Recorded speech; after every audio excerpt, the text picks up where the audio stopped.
Ilang buwan pa lang sa pwesto, nag-resign na kaagad si Dr. Tony Liachon bilang DOH Special Advisor kasunod ng mga batikos sa kanya. Hirit ng doktor, sana man lang ay pinangtanggol siya ni Health Secretary Ted Herbosa. Nasa frontline na balitang yan si JC Cosico.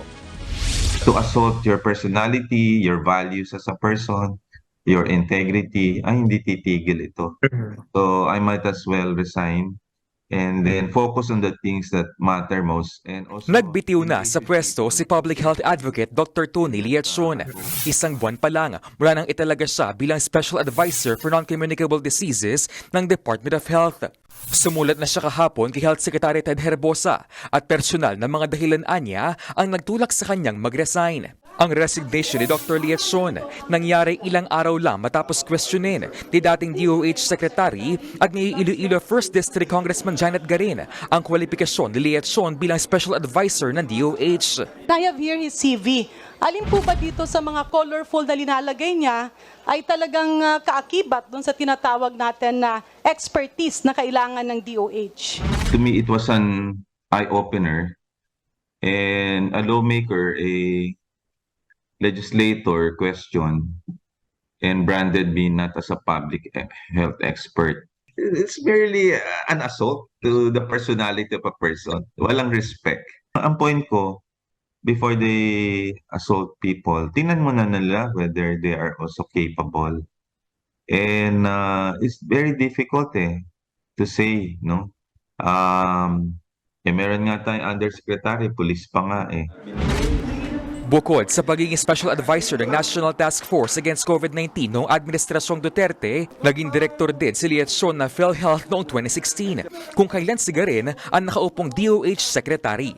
I was with her. So paano ko mawawalan ng experience sa public health?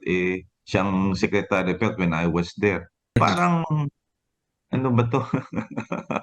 It's crazy. Sagot ng mambabatas, Hindi naman po ibig sabihin noon na kapag ikaw ay nasa meeting ng board ng PhilHealth, public health expert ka na because PhilHealth is a health insurance. It's health financing. It is not public health. isa rin si Liachon sa mga doktor na kumesyon sa kaligtasan ng Dengvaxia program ng gobyerno na si Garin ang isa sa mga nagpatupad bilang kalihim noon ng DOH. Pero giit ni Garin, hindi niya pinepersonal si Liachon. It's actually calling a spade. Kasi kung ano ang iyong expertise, dapat yun ang iyong i-preach. Ang masasabi ko lang, hindi naman po ibig sabihin na if somebody criticizes a program, aawayin natin. Kung tama naman ang criticism, we have to accept that. But there's a border Meron kasing delineation yan dun sa mga mali at yung sa mga kasinungalingan versus facts, no? Sabi naman ni Liachon, sana'y dinepensahan man lang siya ni Secretary Herbosa kay Garin. Kasi kasama ko siya for how many years Dapat man lang diniscuss. Excuse me,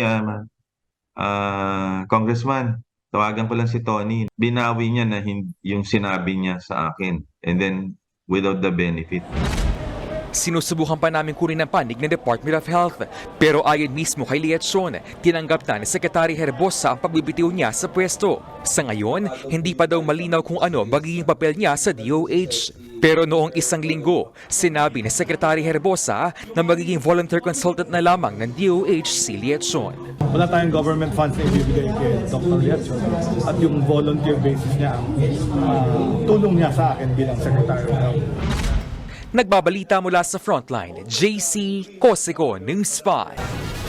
Mga kapatid, Cheryl Cosing po, huwag maging bilis at maging una sa lahat para sa tuloy-tuloy na balitaan at karagdagang impormasyon sa mga napapanahong issue ng lipunan.